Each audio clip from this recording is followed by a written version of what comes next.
Let's start with a simple truth. Keeping the peace shouldn't cost you yours, but for years, it cost me mine. Have you ever felt so anxious around certain people because you're constantly trying to keep the peace? You're choosing your words carefully. You're worried that they'll take something the wrong way. You're actively trying to not upset them. You replay conversations in your head afterwards, and somehow, no matter how hard you try, you still don't feel at peace. In fact, the harder you work to keep the peace, the more anxious you're becoming. What if I told you that the anxiety isn't actually coming from that relationship itself? It might be coming from something else entirely. In this episode, I'm going to show you the mindset shift that helped me break free from years of peacekeeping and finally experience real, true peace instead. And I actually believe that the sense of anxiety you feel, maybe even right now, can be broken off you by the end of this episode, just like it was for me. I'm Zoe Asher, a friendship coach who spent the last 15 years sharing over 500 meals with strangers to learn exactly what it takes to build incredibly rich friendships to help you level up yours. And one thing I've learned is that a lot of us are trying so hard to keep the peace that we've forgotten what real peace actually looks like. And this episode is going to be a little bit different because obviously this isn't just contained to friendship, but can impact any relationship in your life. Instead of nicely packaged steps or points that I usually do, I'm just going to share my story and just have a heart-to-heart with you because I am so passionate about helping people find peace in their life now that I have found peace for myself. A couple years ago, I was in therapy in order to figure out what I could do to help fix a certain relationship in my life.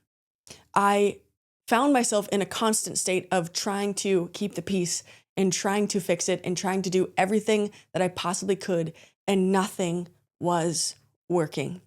And so my therapist shared this quote with me, and it rocked me to my core.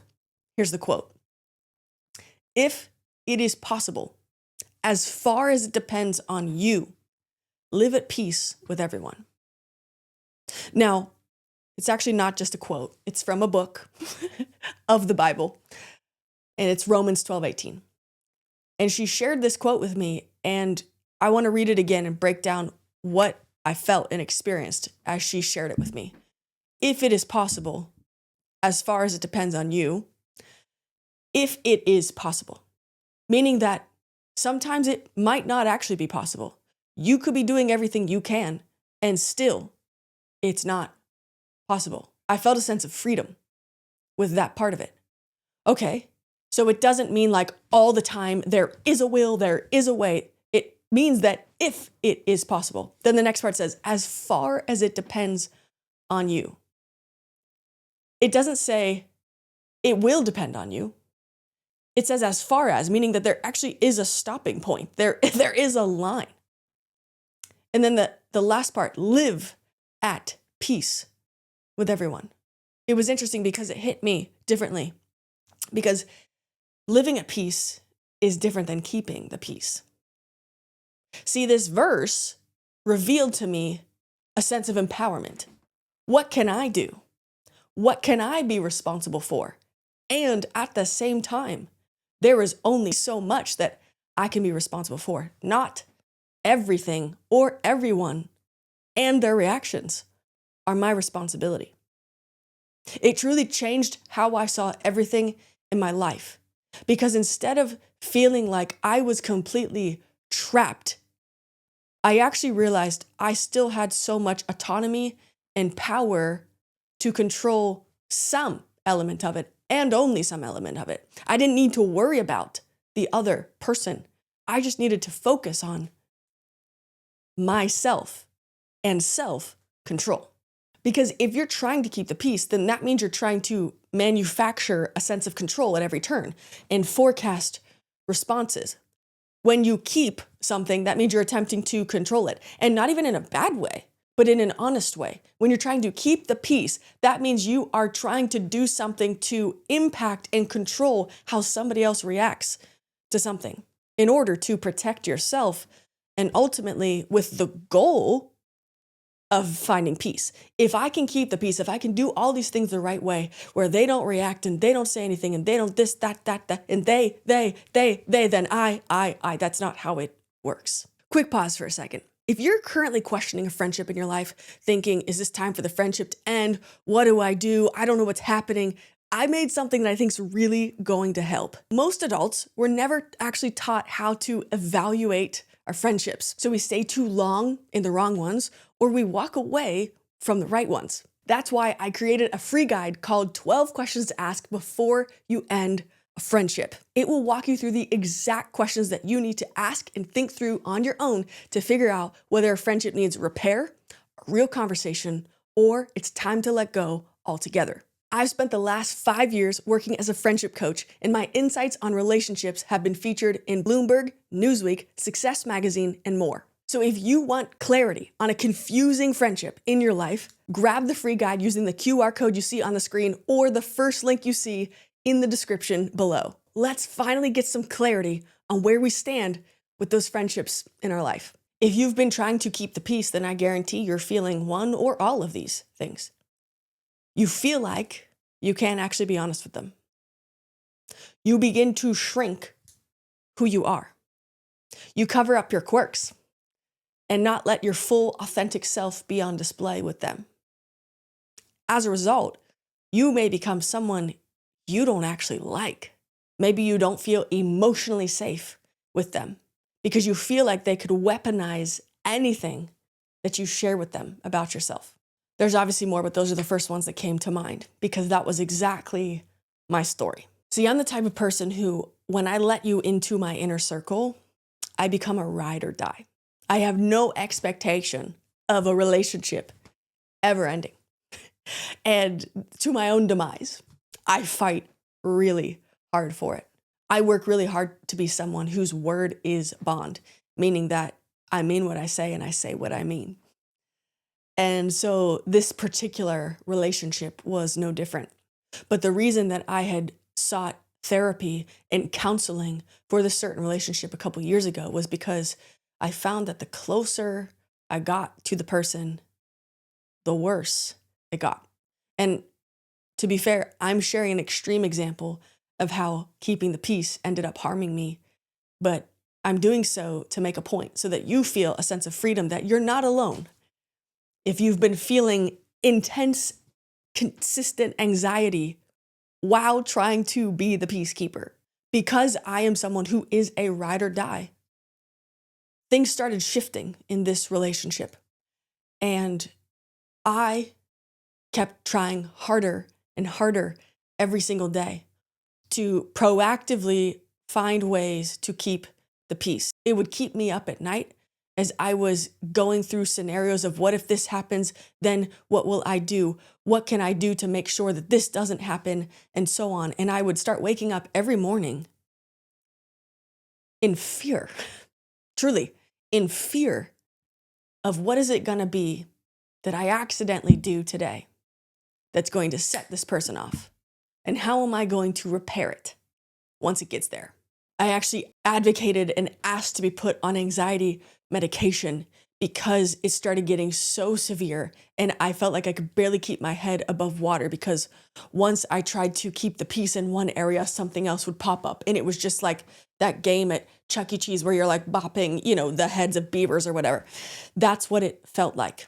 And I just had this goal because I'm someone who is such a ride or die. I'm like, I must be the problem. Like, what can I do? What are all the resources that I can employ to fix it? Because every single time I do something, say something, am something, it ends up just setting this person off.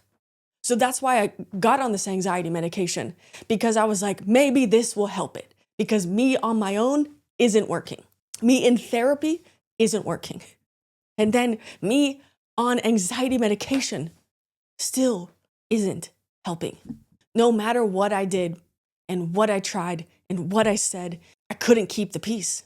Every attempt to do so made it worse. It got to a point where I would look in the mirror and I would hate who I saw because I didn't know who I was anymore. I had changed everything about myself to try and keep the peace with this one person. And it ended up unraveling me. So when my therapist had shared that verse with me, it unlocked something in me because it changed how I was going to approach everything. I wasn't going to try and keep the peace. I was going to then make it my aim to live at peace and solve for peace, as my friend Dr. John Deloney says. What do I personally need to do to solve for peace in my life? That became my new goal. Because when you solve for peace, it actually isn't dependent on the actions of anyone else at all, because that's not in your control anyways. So what can I do that will make me feel at peace, even if the environment around me is not? See, peacekeeping is reactionary. Solving for peace and planning for peace is proactive, because it's saying no matter what happens, no matter how someone acts, no matter how someone treats me, no matter how someone responds to me or vice versa, I can choose a route towards peace.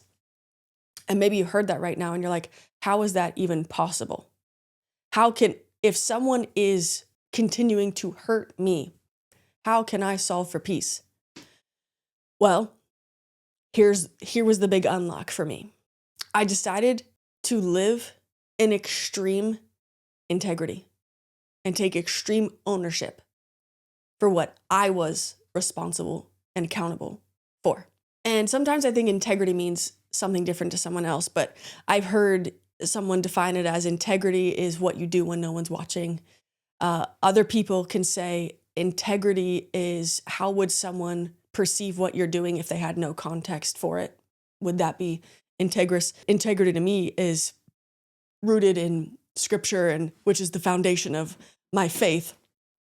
So what that looked like for me was being quick to apologize when I knew I was wrong, when I know I hurt someone, and also starting to be quick to communicate when I felt tension and wanted to address it, which was new. Because usually I would just suppress it, try and be completely different, and hope things would get better. But now I was going to be proactive and discuss what I needed to find peace. And sometimes finding peace meant in the middle of an argument or maybe a frustration point, closing my mouth and walking the other way. Doing the exact opposite of what your body's telling you to do in that moment. Maybe solving for peace meant that it required distance or changing and creating a sense of boundaries within the relationship you find yourself in. Maybe it means going for a 20-minute walk and clearing your head. You have to think through what would actually bring me peace. And if your gut reaction is saying, this person not being upset with me, that's the wrong aim, because you can't control whether people are upset with you or not. What we are responsible for is how we are living. And this is why integrity became so important to me, because when I started living with my aim of, is this integrous? I didn't need the approval of other people. I knew what I was doing. I knew that I was living differently because I wasn't shape-shifting. I was being true to who I am and trying to be I hate to say the best version of myself, but the most God-honoring version of myself. And when you start to live differently and solve for peace in your life, there's going to be a confrontation point where it will actually make the other party, it will force them to decide whether they want that real version of you or not.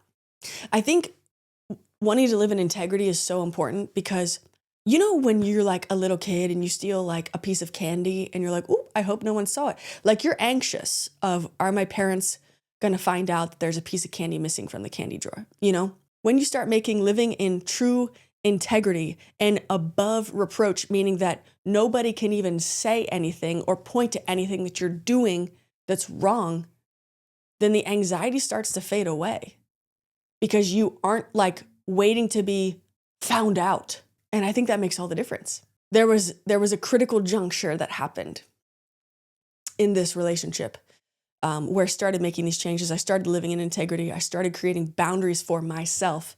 Also, just a note, you can't tell someone that they crossed a boundary because boundaries are something you set. So you choose whether you're going to cross a boundary or not. So if someone was to, let's say, instigate a fight with you, you can set a boundary of, I'm not going to engage. I'm going to walk away from this. I'm going to give us a break. I'm going to choose to take it and close my mouth and not say anything back. That could be a form of it. There was a critical moment that happened where, just like I said, it will cause someone to decide whether they want this version of you or not. They had started figuring out something is different. And they kind of had initiated what they were hoping would be a fight to reel me into it. And they had addressed, like, what is wrong with you? What's different? And just involuntarily, I heard it for the first time as I said it. I said, I'm getting my voice back. And that was a wild moment because there was an immediate reaction to me asserting and sharing, like, I am finding who I am again. It had caused such anger that I had to put physical distance in place for my own health from that point forward. And I do believe it was because I started living in true integrity of wanting to honor God with how I lived and how I acted, instead of just trying to bend over backwards for people at the expense of myself, that I then found another verse that ended up really freeing me. In combination with Romans 12:18, which you talked about, there's this verse, 1 Peter 3:16. And to paraphrase it, it says, live in such integrity that people who want to attack you have to make something up because they can't actually point to anything you've done. And this is wild because I am proof that doing that works. I put physical distance between myself and this individual. It had caused great anger for that person, and got to the point where months later, because I had put distance and because I would turn the other cheek, and, any time that I would be, there would be an attempt to bait me into returning or trying to shapeshift again, or trying to pull me out of the person I was trying to be, and that was live in integrity, and be honoring and represent and look like Jesus in my interactions. It got to the point where they had to lie and make up scenarios and stories about me because they couldn't actually find anything that I was actively doing. There's a scripture in Luke 6 that says, whatever is hidden in darkness will be brought to light. And if that verse concerns you, then that points to an area in your life that you can seek to correct.